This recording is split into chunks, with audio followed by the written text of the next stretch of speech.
पुड़िया नाम से भी बांटी। क्या याद है तुम्हें वो 10 पुड़िया? याद है? किसे याद है? चल बोलो। सेवा सुमिरन सॉरी तेरे हाथ में माइक है तो देखने का है ये शो का। सेवा सुमिरन सॉरी समर्पण स्वीकार। ये तो 5 एक दफा बताई थी। सेवा करने से ईगो नहीं आती। सेवा वही कर सकता है जिसको अपने अंदर अभिमानी होगा। अभिमानी तो ये फूल भी कहेंगे जरा उठा दो तो सोचेगा मेरे से क्यों गया। सेवा सिमरन से कहते रहो ओम आनंदमय, ओम आनंदमय, ओम आनंदमय। सिमरन से वाणी भी शुद्ध होती है, गंदी बातें ना निकल के, मिथ्या भाषण ना निकल के प्रभु का नाम निकलता है। सेवा सिमरन सत्संग से तो खजाना हाथ आ जाता है। और सॉरी कहने से कुछ नहीं बिगड़ता। सॉरी है बहुत छोटा शब्द लेकिन बड़ा भारी है, निकलता बहुत मुश्किल से।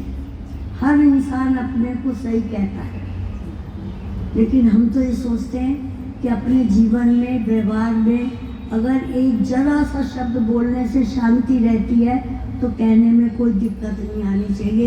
1 मिनट में कह देना चाहिए आम सॉरी। उससे क्या होगा, जो तुम्हारे अंदर रील चल रही है ना, बातों की, जवाब सवालों की, और एटमॉस्फेयर खराब होता है। तो कम से कम ये बात को तुम अपने ले लो कि जरा सी भी कोई बात होती है तो उसको इमीडिएटली मिटाने के लिए एक शब्द काफ़ी है। समझ रहे हो?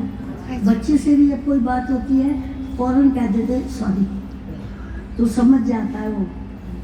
अभी जो भजन गाया हमने, कैसा भेद है पाया, देखो ध्यान से सुनना। कैसा भेद है पाया गुरु से सत्संग में जब आया। अगर घर पे बैठे हो तो ये बातें सुनाई नहीं देंगी। ये जो ज्ञान की बातें चल रही हैं ये घर में कौन करेगा? तुम अपनी वही सफाई की, वही कपड़ों की, वही तरह तरह के जो व्यवहार की बातें हैं वही करते रहोगे। लेकिन ये जो ज्ञान की बातें हैं ये सिर्फ सत्संग में अनुभवी पूरे गुरु के संग से ये भेद मिलता है। देखो छोटी सी एक बात कहेंगे, ज़्यादातर सब लोग अपने भेद कितना बढ़िया मिला है। देखो हेल्थ का बहुत ध्यान रखते हैं, सब रखते हो। ये नहीं खाएंगे, ये खाएंगे, ये एक्सरसाइज करेंगे, ये घूमने जाएंगे। सेहत का, अपने सेहत कह दो, फिगर कह दो, सब चीज़ों का सेहत का बेहद ध्यान रखते हैं। ये दुनिया का कायदा है। हर आदमी से मिलोगे वो भी उपदेश दे देगा, हाँ भैया आजकल बीमारी है, ध्यान रख, घी ना खा, चलो शुगर है चीनी ना ले, उस डॉक्टर को दिखा दे। They are worried about the physical health. Physical health का सबको बहुत ख्याल है। लेकिन सत्संग में आने पे, भेद मिलने पे क्या भेद मिलता है कि फिजिकल हेल्थ से ज़्यादा ज़रूरी हमें मेंटल हेल्थ की ज़रूरत है। मेंटल हेल्थ बहुत ज़रूरी है क्योंकि अगर मेंटल हेल्थ तुम्हारे पास है, तुम्हारा मेंटल हेल्थ किसको कहते हैं? मन, बुद्धि, अंतःकरण का मजबूत होना मेंटल हेल्थ कहलाता है। जिसको जरा दिमाग ठीक नहीं होता कहते हैं ना ये तो मेंटल है, मतलब ये वो है। मेंटल हेल्थ हमारी कैसी है, हमारे को उसमें क्या चेंज लाना है, हमें लाइफ में ठीक रहने के लिए, खुश रहने के लिए, औरों को खुश रखने के लिए क्या मेंटल हेल्थ लानी है, ये भेद हमें सिर्फ सत्संग में आके मिलता है या ये कोई घर में देता ही हो। आज तक तो ये नाम भी नहीं लिया हुआ किसी ने अपनी मेंटल हेल्थ ठीक का, नहीं लिया हुआ। फिजिकल हेल्थ की बातें होती रहती हैं लेकिन गुरु कहता है मेंटल हेल्थ को रखो, जो दिल और दिमाग, जो जो तुम्हारा मन है ना, मन वो तरह तरह की चीज़ें इकट्ठी करके अपने अंदर भरता है। आज ये चीज़ है, आज ये है, आज ये भरता है। इतना ओवरलोडेड हो जाता है, जैसे पेट में ज़्यादा खा लो तो गैस भर जाती है ना, फूल जाता है। ऐसे ही मन भी फूला हुआ रहता है। मिल जाए तो खुशी होने लगती है, ना मिले तो बहुत ही दुखी हो जाता है। और जो चीज़ मन लेता है वो बुद्धि अपने अकॉर्डिंग उसको एक्सेप्ट कर लेती है, हाँ ये बात ठीक है। तो हमें अपनी मेंटल हेल्थ ठीक रखने के लिए गुरु वाणी को जो बताई जाती है, जैसे तुमने बताया सेवा सिमरन, इसमें कोई भगवान का लेना देना नहीं है, इसमें कोई शास्त्रों की बात ये नहीं है, लेकिन ये हमारे लाभ की बात है, ये हमारे फायदे की बात है। 5 के अलावा और कौन सी दी थी 5 और हैं? हर चीज़ हर एक को नहीं मिलती, कितनी बड़ी बात है। हर चीज़ को देख के पागल होते रहो तो हर एक चीज़ नहीं मिलेगी तुम्हें। अगर तुम्हें ये चीज़ मिली भी है तो दूसरे को ये नहीं मिली, ये देख के शांत रहना चाहिए। ये सारी चीज़ें कहाँ आके पता लगता है? सत्संग में आके ये भेद पता लगता है कि हमें अपनी मेंटल हेल्थ, आज का टॉपिक क्या है, हमें अपनी मेंटल हेल्थ को इम्प्रूव करना है।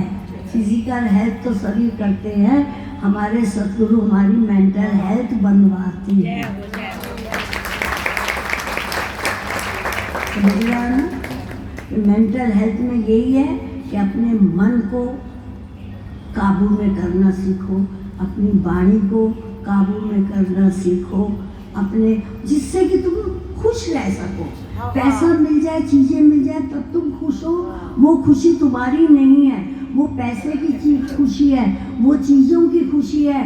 और अगर नहीं मिली तो तुम दुखी हो, तो तुम तो चीज़ों के आधार पर खुश रह रहे हो। नहीं, जैसे उन्होंने कहा कि अकेले में और शांति में भी मैं खुश बैठा। तो ये मेंटल हेल्थ को ठीक कराना गुरु का काम होता है। यही आज तक कराते आ रहा है कि समय से पहले भाग्य से ज़्यादा मत चाहो। जो खाना तुम्हारा नाम लिखा रखा है पुरस के थाली में आएगा, उससे ज़्यादा या उससे कम नहीं मिलेगा। सुन रहे हो फिर? तो यही तो भेद यहाँ पे आके मिलता है कि इंद्रिय बुरी नहीं, संसार बुरा नहीं। तुम लोग क्रिटिसाइज करते हो, हर चीज़ की ज़रूरत है, रिश्तेदार की भी ज़रूरत है, घर बार की भी ज़रूरत है। कपड़े नहीं पहनोगे तो क्या नंगे रहोगे? खाना नहीं मिलेगा तो क्या भूखे? सब चीज़ों की ज़रूरत है, सब चीज़ें चाहिए, लेकिन उसके संग मेरे को अपनी मेंटल हेल्थ बहुत ज़रूरी है इन सब चीज़ों को पचाने के लिए, डाइजेस्ट करने के लिए। समझ रहे हो? तो ये भेद सिर्फ सत्संग में आके होता है। और क्या करो कि मैं अपनी मेंटल हेल्थ के लिए जा रही हूँ। कहाँ जा रहे हो? Mental health. मेरी कहेंगे वो तो बड़े घुस राग द्वेष नहीं थे। जैसे रामायण में भी आया है ना कि जिसकी हेल्थ खराब होती है मेंटल, जो काऊ पे देखे व्यक्ति प्रसन्न भय मानो जग नृत्य। जब किसी को देखा परेशानी आ रही है ना, देखा ना, तो मजा आएगा इसको, तो उसको तो बाद में आएगा, तुझे बहुत आ रहा है। ये मेंटल हेल्थ खराब है जिसकी। जो काऊ पे सुने बढ़ाई श्वास ले जुड़ी है, कि उसको इतना सारा मिल गया तो अपनी हाथ पैर टांगे नहीं। बहुत हिलती है लोगों की, बैठे वक्त भी बहुतों को आदत होती है। तो मैं कहती हूँ शांत बैठ, क्यों रहे आते हैं। तो अपनी मेंटल हेल्थ ठीक करने के लिए हमें कुछ पुड़ियाओं को अपने यूज़ में लाना ज़रूरी होता है। ये सब बातें बाहर नहीं, सत्संग में आके मिलती हैं कि क्या क्या चीज़ें ज़रूरी हैं। बुरी कोई चीज़ भी नहीं है, उसका यूज़ बुरा है, उसका। हाँ, वो बात भी याद आ रही है कि जीव है, जीव जीभ अच्छी है कि बुरी है?